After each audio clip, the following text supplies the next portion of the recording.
ইন্না নুনের উপর তাসদিদ আছে, লম্বা গুন্না করতে হবে। ইন্নাল্লাযী যী জিহ্বার কিনারে না দাঁতের কিনারে লাগিয়ে, ইন্নাল্লাযীনা কাফারু ফাটা মাঝখানে আছে, অনেক সময় মাঝখানে থাকলে চাপা হয়ে যায়, খেয়াল করে আওয়াজ বাতাস জারি রেখে ফ্যাস ফ্যাসে আওয়াজ করতে হবে।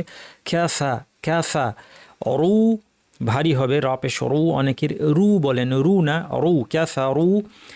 সাওয়া ওয়াটা অনেকের ভারী হয়, অনেকে বলেন সাওয়া না সাওয়া।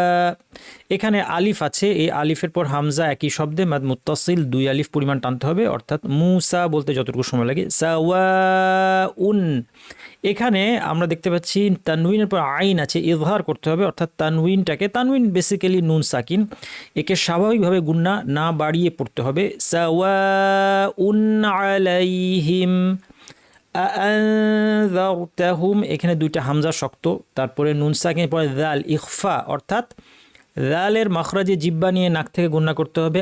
আনযার যর বলার সময় খেয়াল রাখতে হবে রটা ভারী কিন্তু দালটা পাতলা, যর এভাবে বলবো না, যর আনযার তাহুম আমলাম, আমলাম যেন কলকলা না হয়, আমলাম না আমলাম।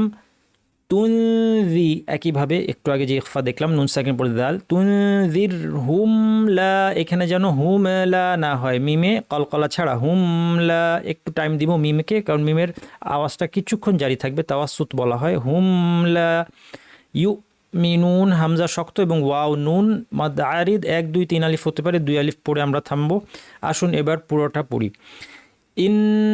ইন্নাল্লাযীনা কাফারু সাওয়াউন আলাইহিম আআনযারতাহুম আম লাম তুনযিরহুম লা ইউমিনুন।